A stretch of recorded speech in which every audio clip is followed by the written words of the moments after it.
حقوق پر کانفرنسیں ہوتی ہیں، جلسے ہوتے ہیں، کتابیں لکھی جاتی ہیں، پر ساری اس لیے لکھی جاتی ہے کہ ہمیں حق دو۔ تو میں اکثر دوستوں سے کہا کرتا ہوں یہ حق دو، حق مانگو، یہ مہم ختم کر کے اگر ہم سارے حق ادا کرنے شروع کر دیں نا تو بات بڑی آگے چلی جائے گی۔ میرے قبلہ عالم میرے اسا فرمایا کرتے تھے کچھ لوگ کہتے ہیں یہ بچے ہیں، یہ پل جائیں گے، بڑے ہو جائیں گے، کل کو میرا سہارا بنیں گے۔ فرماتے نا بھائی، توبہ توبہ، ہم ان کا سہارا نہیں مانگتے، ہم تو اللہ رسول کا سہارا مانگتے ہیں۔ فرماتے تھے ہم تو ان سے بھی نفع نہیں چاہتے، ہماری تو ڈیوٹی لگی ہے کہ یہ اولاد ہے، اس کی اچھی خدمت کرنی، اچھی پرورش کرنی، تعلیم و تربیت کرنی، ہم وہ کریں گے۔ لیکن یہاں بھی ہماری وہ سوچ نہیں ہے، ہاں یہ خدمت کریں گے تو انہیں نفع ملے گا، یہ خدمت کریں گے تو دعا ملے گی، یہ خدمت کریں گے تو اجر پائیں گے۔ لیکن ہم یہ بھی لالچ نہیں رکھتے، ہم نے جو اجر بھی لینا ہے رب کریم سے ہی لینا ہے۔ تو نفع لے لینا، میں نے فلانے سے فائدہ اٹھا لیا، یہ بات درست نہیں ہے۔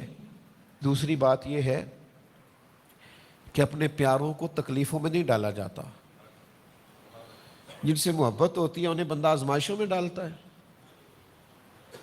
انہیں بندہ لا کے تو اس جگہ کھڑا کرتا ہے جہاں آگ ہو اور ان کو گرمائش پہنچے، ان کو لا کے وہاں کھڑا کیا جاتا ہے جہاں وہ تکلیف میں آ جائیں۔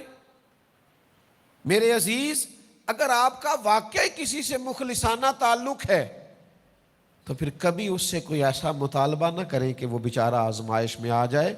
پیاروں کو تکلیفیں نہیں دیا کرتے، امتحان میں تو نہ ڈالیں، تکلیف تو نہ دیں۔ اور بعد کا تو بندہ اتنا پیارا ہوتا ہے اور اس کے ساتھ دل اتنا زیادہ لگا ہوا ہوتا ہے۔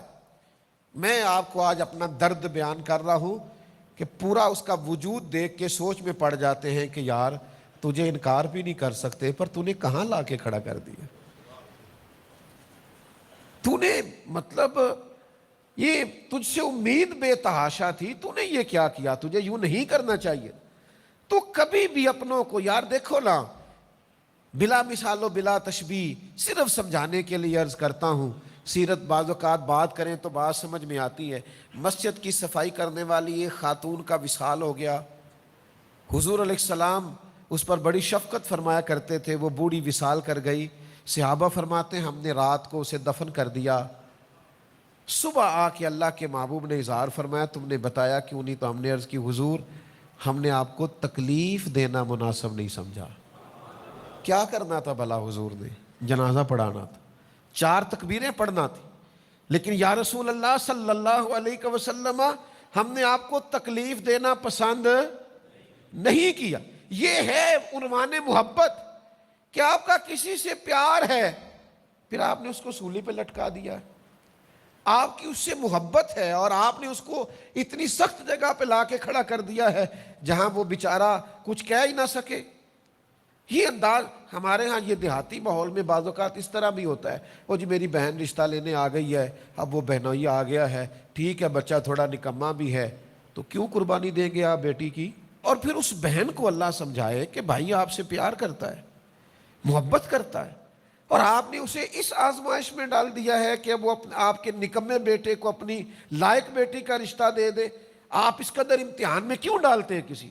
یہ انداز کبھی زندگی میں اختیار نہ کریں۔ آپ جس سے پیار کریں پھر اس کے جذبات کا احترام کریں، پھر آپ اس کی قد کاٹ کا احترام کریں۔ کوئی ایسا رویہ اختیار نہ کریں جس سے آپ جس سے محبت کرتے ہیں اسے تکلیف آئے۔ لیکن وہ ہمارا انداز بڑا انوکھا ہو گیا ہے، ذرا تھوڑا سا جی آپ نے 2 جملے کہنے آپ کو پتہ ہی نہیں۔ کسی کو 2 جملے کہنے میں انسان کو مشقت کتنی ہوتی ہے، کسی کو 2 جملے کہنے میں تکلیف کتنی ہے، آپ کو اندازہ نہیں اس کا، کہ وہ کہے گا یار میں نے دین کے نام پر اس سے 2 دفعہ ہاتھ کیا ملا لیا، یہ تو چکر میں پڑ گیا ہے۔ تو یہ انداز درست نہیں ہے۔ اپنی تعلقات محض اللہ کی رضا کے لیے پھر ایک بہت بڑی مصیبت یہ ہے کہ شکوے بڑے کرتے ہیں لوگ۔ آپ سارے دوست اگر توجہ کریں تو ایک بات کروں آپ سے، جو محبوب ہوتا ہے نا، جو پیارا ہوتا ہے، اس کا شکوہ نہیں ہوتا۔ داتا گنج بخش علی حجویری فرماتے محبوب زیادتی بھی کرے تو اس پہ غصہ نہیں آتا، محبوب جو ہوا۔ اور میرے بھائی جو محبوب ہے نا، محبوب، اس کا شکوہ نہیں۔ آپ محبوب ہیں اور آپ دو لوگوں کو کھڑا کر کے کہہ رہے ہیں فلانے نے میرے ساتھ ایسا کیا حالانکہ میں بڑا پیار کرتا، تو آپ جھوٹ بول رہے ہیں۔ محبوبوں کے شکوے نہیں ہوتے، آپ کو کوئی پیار نہیں، آپ دھوکہ دے رہے ہیں۔ ایک صاحب میرے پاس ایک دفعہ کھڑے ہوئے، بڑی پرانی بات ہے، کہنے لگے ایک بات کرنی تھی حضرت آپ سے، ایک مشورہ لینا تھا۔ میں نے کہا کیا؟ کہنے لگے وہ ہمارے پیر صاحب ہیں تو یہ مسائل آگے ہیں، تو یہاں نکتہ ہے، تو میں اب کیا کروں؟ میں کہا پہلا تو بیعت دوبارہ کرنا، تیری پچھلی ٹوٹ گئی ہے، اس لیے کہ یہ تو عقیدت کا رشتہ ہے، تو اگر تو آپ نے دو شکوے کر لیے تو معاملہ ختم ہو گیا۔ محبوباں تے نکتہ چینی کرن تو جڑا باز نہیں آوندا۔ اگلی گل آدم چشتی کیتی جے دقت ہوئی تھی وہ نہ گل کرنی جے، میری نہیں جے، یہ انہیں کیتی ہے مرحوم نے، تو بندہ بڑا قابل سی، چونکہ وہ آپ یہ نہ کہیں کہ پیر صاحب آکھے ایسی، میں نہیں جی آکھیا، اس نے کہا ہے تو اس سے بات کر لینا، میں تو اتنے سخت لفظ بول ہی نہیں سکتا۔ اس نے کہا محبوباں تے نکتہ چینی کرن تو جڑا باز نہیں آوندا، اصل منافق جانو اس نو، اصل۔ آدم چشتی یار ایڈا ڈاڈا ہو گیا، نیرا منافق نہیں، اصل منافق ہی آگ چھڑے آئی۔ اس نے کہا محبوباں تے نکتہ چینی کرن تو جڑا باز نہیں آوندا، اصل منافق جانو اس نو، یہ جھوٹا پیار جتاؤندا ہے۔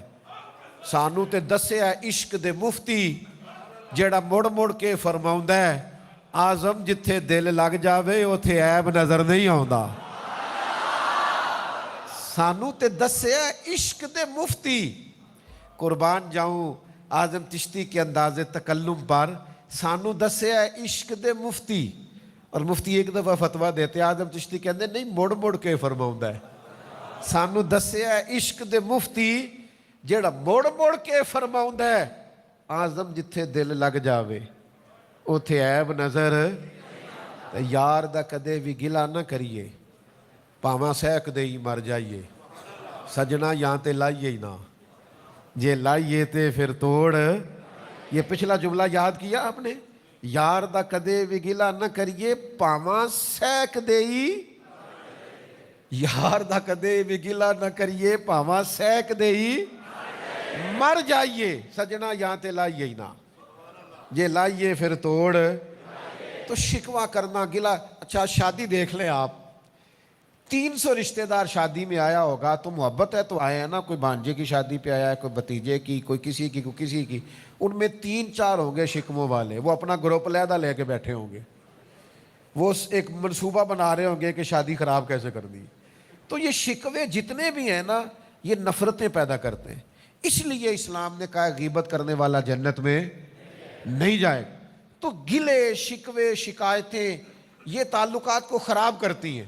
آپ محبت کریں، آپ پیار کریں، میرے تاج الشریعہ، میرے قبلہ عالم، میرا خزانہ، میری کل کائنات، میرے حضرت صاحب سے میں نے ایک دفعہ کہا حضور بڑھاپا ہے، کمزوری ہے، صحت بعض اوقات اجازت نہیں دیتی، کئیوں سے اٹھ کے ملتے ہو اور کئیوں کو ایک ہاتھ سے بھی ملاقات کر لیتے ہو، وجہ کیا ہے؟ کہنے لگے کچھ پروٹوکول کے قائل ہوتے ہیں، اٹھ کے نہ ملیں تو دوبارہ آتے نہیں، اور کچھ ایسے ہیں ملو نہ ملیں اپنے ہیں، انہوں نے جانا کہیں بھی نہیں۔ اور سمجھ لو یار جن کو پروٹوکول نہ بھی دیا جائے اس کا مطلب ہے اس نے کہیں جانا، اس کو سمجھو نا، یہ اپنائیت۔ اگر تیرا پیالہ کبھی توڑ دیا ہے تو اپنا سمجھ کے توڑا ہے، اگر تجھے انکار کر دیا ہے تو اپنا سمجھ کے کیا ہے، اگر تیری کبھی نہیں مانی تو اپنا سمجھ کے نہیں مانی، اس لیے کہ وہ اپنے ہوتے ہیں جن سے انسان جیسا مرضی بھی کر لے، ہوئے جو اپنے، انہوں نے چھوڑ کے جانا، انہوں نے کہیں آگے بڑھنا۔ ملا رومی رحمت اللہ علیہ فرماتے ہیں تیرے ساتھ تیرا جانور جا رہا تھا لیکن کسی اور کا چارہ دے کے اگر ادھر مائل ہو گیا تو اسے دوبارہ گھر نہ لے کے آنا، تیرا نہیں، اسے کل کوئی اسے اچھا چارہ کھلائے گا تو ادھر چلا جائے گا۔ آئین وفاداری سمجھو، تعلقات میں اللہ کی رضا لاؤ۔ ہم کس طرح کے تعلق بناتے ہیں کہ ہر جگہ دنیاوی رشتہ، ہر جگہ دنیاوی تعلق، ہر جگہ ہمارا یہی حال، یعنی غلامی کی کسی شیخ کی، استاد کی، اسے بھی جا کے کہہ رہے کاروبار نہیں چلتا، بیٹا باہر نہیں جا سکتا۔ یہ بات آپ کو کسی ایجنٹ سے کرنی چاہیے تھی، پیر سے کیوں کر رہے؟ اس کا کیا لینا دینا؟ وہ آپ کی مشکلات کے لیے دعا کرے گا، میں انکار نہیں کرتا، لیکن یہ کہ اگر آپ اس لیے بیعت ہوئے تو پھر تو کہیں اور جانا چاہیے تھا.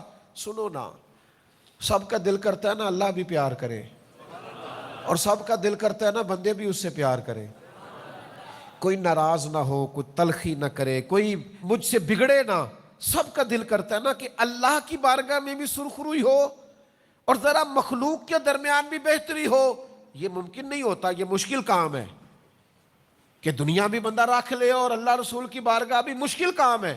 لیکن ایک حدیث ہے ابو داؤد شریف میں، دونوں مسئلے حل ہو سکتے ہیں. اللہ بھی راضی ہو سکتا ہے اور بندے بھی پیار کریں گے. وہ حدیث کیا ہے؟ نبی پاک علیہ السلام نے فرمایا دنیاوی معاملات سے بے نیاز ہو جاؤ. ہر وقت نہ دنیا مانگا کرو، ہر وقت نہ پیسے مانگا کرو، ہر وقت نہ عہدے مانگا کرو، ہر وقت نہ دنیا داری کی چیزیں مانگا کرو. دنیا سے بے نیاز ہو جاؤ، اللہ تم سے محبت کرنے لگ جائے گا. اور فرمایا جو لوگوں کی جیبوں میں ہے نا اس سے بے نیاز ہو جاؤ، بندے بھی تم سے محبت کرنے لگ جائیں گے. یہ تم کہتے ہو نا فلاں کے پاس بڑا ہے تو مجھے کیوں نہیں دیتا، فلاں کے پاس سرمایہ ہے تو میری بات کیوں نہیں کرتا. فرمایا اس سے بے نیاز ہو جاؤ، لوگوں کے بھی محبوب ہو جاؤ گے. لیکن شرط کیا ہے کہ تھوڑی سی نا لالچ سے بچو، ہرس ہوس سے بچو، تمہارا آپس میں پیار ہو جائے گا. اگر آپ پیسوں سے پیار بڑھائیں گے تو وہ تو ساری عمر دینے پڑیں گے، جہاں بریک لگائیں گے محبت ختم. آپ خلوص سے نیت اور اخلاق کے ساتھ پیار کریں، اس محبت کو دوام ہوگا، دوام، وہ آگے بڑھے گی.